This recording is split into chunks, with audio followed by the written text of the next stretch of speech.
what he promised was that he was going to fork Ethereum, but it was going to be faster and it was going to have proof of stake before Ethereum had it. Yeah.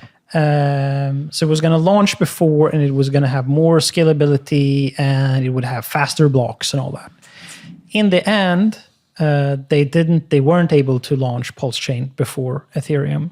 Now it's launched after Ethereum, and it has launched. Oh, sorry, there's a testnet for it. Does it work? Barely.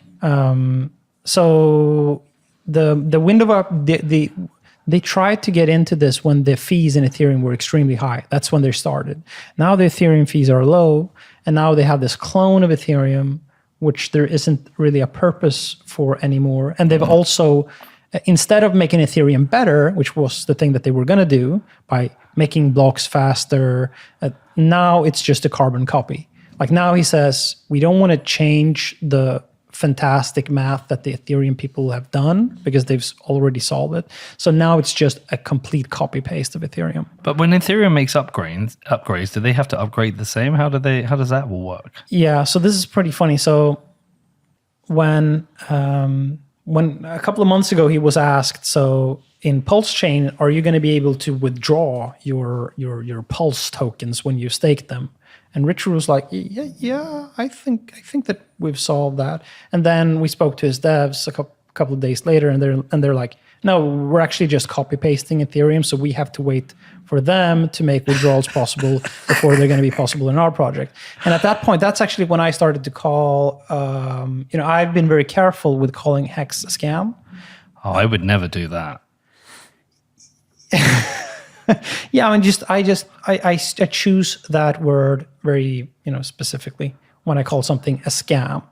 So I haven't called it a scam. I've called it like a transparently slanted game that goes to enrich a particular party. But if it's transparent, people know about it, it's not a scam, in my opinion. But now when it's like the promises that he had made about Pulsechain, and then seeing what he's delivering in reality, and also seeing how little he knows about what he's actually delivering, that's when I'm at the point where, this is actually, like, if the way, he said there's going to be tons of bugs in Ethereum. It's going to be unusable. They don't know how to build this. We're going to do Pulsechain, and it's going to be much better. And now he's just copy pasting Ethereum, and it's not better at all. It just comes out later, and all the upgrades that they are getting is downstream from Ethereum. And they raised $1 billion for this. That is a scam. That is a scam. What's PulseX? PulseX is like a Uniswap application that runs on top of Pulsechain. So the same way that Ethereum has Uniswap. So that's just one application, also raised $1 billion. A separate $1 billion? A separate $1 billion. And is that a separate $1 billion for Richard? For Richard. So he probably has multiple billions of dollars. So actually, a part of those donation amounts were done in Hex.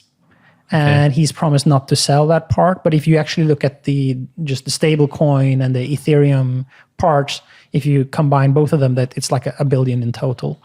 But yeah, people sacrificed. They sacrificed $1.8 billion.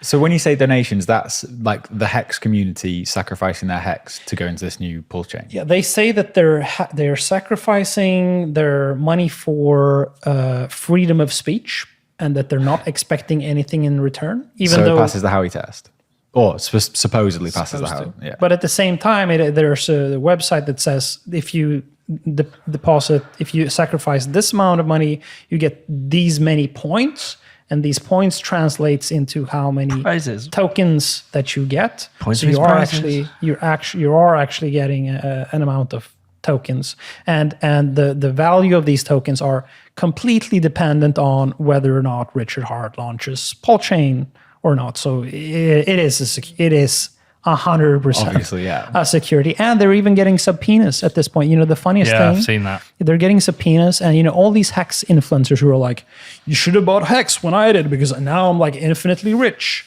They are out on Twitter now because they're getting subpoenas, and they have $10,000 of legal fines that they have to pay. And they're having these threads like, could you please donate to me so that I can afford these legal fees? And I'm like, what are you talking about? I thought that you were like a millionaire or a billionaire because you bought Hex early. Why are you asking publicly on Twitter for a $10,000 donation so you can handle the legal fees? And why isn't Richard scooping in to give you some money to handle with the legal fees? So it just delusion, like a moment of disillusion where you realize that actually these Hexagon people aren't that, like most of them sort of bought Hex at the top and now it's down like 80%. So many of them are not actually in. But the genius thing about it is that Hex is so inflationary. So in order to not get diluted into nothing, you have to stake.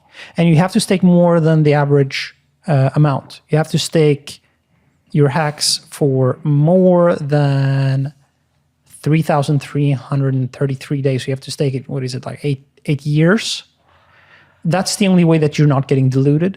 But then you're actually locked up for 8 years. And then you're in the situation where all your capital, you can't even get it back until 8 years. So the only thing that you can do is just say that Richard is God on earth and everyone should listen to him. Because that's the only way that you're going to be able to get some fraction of your money out of that thing. For 8 years. For 8 years. So they're locked into this. I call it findom. You know what findom is? Nope. Financial dominance. It's a thing that usually girls do. Like sexy girls, they will rope you into. Like, well, there are some men that are attracted by the idea that there's a hot girl that takes control of their finances, and then they're like. But hold on, Tinder Swindler was a male. Isn't that a similar scenario? Yeah, but he wasn't super transparent about what the scam was. In the Findom example, the men actually give away their wealth to a girl knowingly, and they want the girl to be like, they want the girl to be in control of their money. It's sort of like a domination thing. Yeah, it's like a domination thing. Financial BDSM. Yeah, that's why it's called Findom, financial domination. And that is the thing that the Hexicans are doing with Richard Hart, except that it's not a hot girl; it's a fat guy in a Prada in a Prada outfit who looks like Axl Rose. He's like a shit Axl Rose.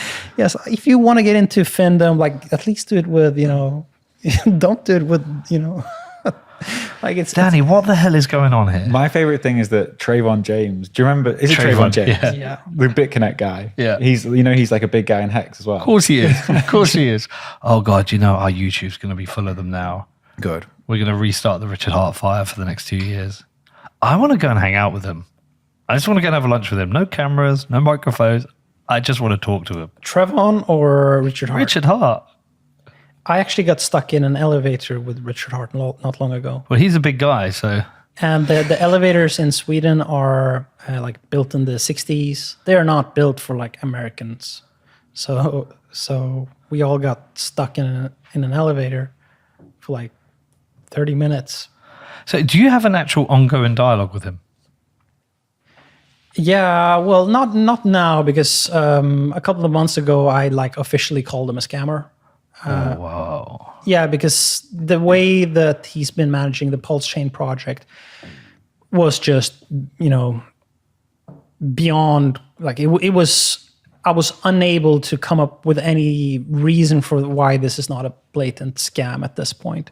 When he's taken billions from his community and he's not even up to date with how the development process is going, and compared to what he said it was going to be and what it actually is, it's just a scam. Like, you can't say I'm going to make a better Ethereum and then you're like, actually I'm sort of cloning a version of Ethereum.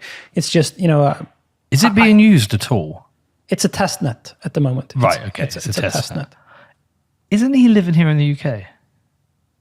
I see a lot of photos of him in shops in the UK. I don't think that he lives in the UK. Oh. And I'm also, like, as much as I think that, some of the things that he's doing is bad, I am like ideologically against like doxing the locations of people. No, of course. No, I'm saying it more that I thought he was quite public about being in the UK. Yeah, no, he's not. He's not. Okay. Well, I want to see him. I don't want to interview him. I don't know.